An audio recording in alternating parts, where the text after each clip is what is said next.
मित्रांनो, जय आदिवासी, जय जोहार, जय भीम। तर काय आहे, आम्ही एक ग्रामीण भागातली आदिवासी मुलगी आहे। माझं नाव आहे माधुरी भोये आणि हे आजोबा आहेत। आमच्या ग्रामीण भागामध्ये आदिवासीमध्ये हे मोहाला खूप महत्त्व दिलं जातं आणि हे सीजन असतं मार्च एप्रिल मेचं हे सीजन असतं मोहांचं। तर ह्या मोहापासून दारू बनवली जाते आणि ती आहे। तर कोरोना काळात काय झालं मित्रांनो, तिकडे सिटी सारख्या शहरी भागामध्ये लस घेतली जायची। आमच्या ग्रामीण भागामध्ये एवढं डेव्हलपमेंट नाही आहे आदिवासी भागात। तर ह्या मोहाच्या दारूवर कोरोनामध्ये थोडीशी एक दारू पिली जायची आणि त्याच्यावर ते कोरोना पळवला जायचा, म्हणजे कोरोनाचा आजार नाहीसा केला। तर असं हे उपयुक्त खूप मोहाची दारू याची बनली जाते आणि मोहाला खूप महत्त्व आहे। तर इतर आजारांवर पण ही दारू उपयुक्त आहे आणि ती आपण आजोबांकडनं माहिती जाणून घेऊयात। तर आजोबा, तुम्ही कुठले आहेत?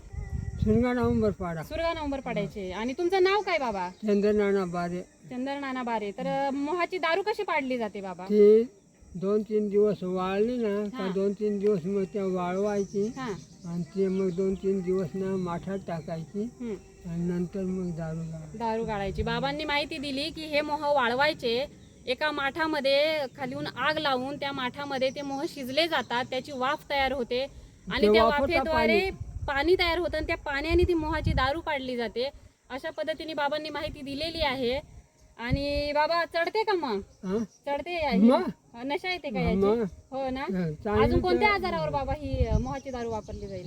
उपयोग जर पोटदुखी असला ना तेही आजार आलं, ओके, काही एखादा करणीचा दुख झाला ना त्याला पण। आणि हे आजोबा सकाळी पहाटेपासून रानात येतात। हेच आजोबात नाही तर आमच्या ग्रामीण भागामध्ये बरेचसे लोक ह्या सीझनमध्ये, म्हणजे हा एक व्यवसाय पण सांगितला जाईल की याच्यावर त्यांचं पोट पाणी पण भागतंय।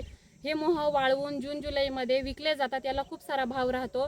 आणि ह्या सीझनमध्ये आमचे आदिवासी बांधव जंगलामध्ये सकाळी पहाटे येऊन शिदोरी पण घेऊन येतात जंगलामध्ये आणि दुपारचं जेवण इथेच करतात आणि ह्या झाडाच्या सावलीखाली हे मोहाचा सडा पडल्यानंतर ते उचलतात।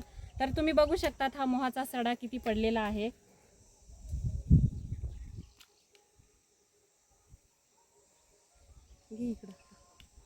तर अशा पद्धतीने मोहाच्या झाडांची माहिती दिलेली आहे। जय जोहार, जय आदिवासी, जय भीम। चॅनलला आपण सबस्क्राईब करावं। या चॅनलवरून समतावादी विचार, समता, स्वातंत्र्य, बहुजन बंधुता आणि धर्मनिरपेक्षता, राष्ट्रीय एकात्मता हे विचार प्रसारित केले जातात। ह्या चॅनलवरून आजपर्यंत 300पेक्षा अधिक व्हिडिओ, समतावादी व्हिडिओ प्रसारित करण्यात आले। आपलेही काही विचार असतील तर आपण अवश्य माझ्यापर्यंत पाठवा। आपल्या समतावादी कार्यक्रमाचे काही कार्यक्रम असतील तर तेही पाठवा, आपण या चॅनलवरून प्रसारित करू। खाली घंट्याची एक चिन्ह दिलेलं आहे, बेल बटन, ते टिक करा आणि सबस्क्राईब करा आणि शेअर पण करा।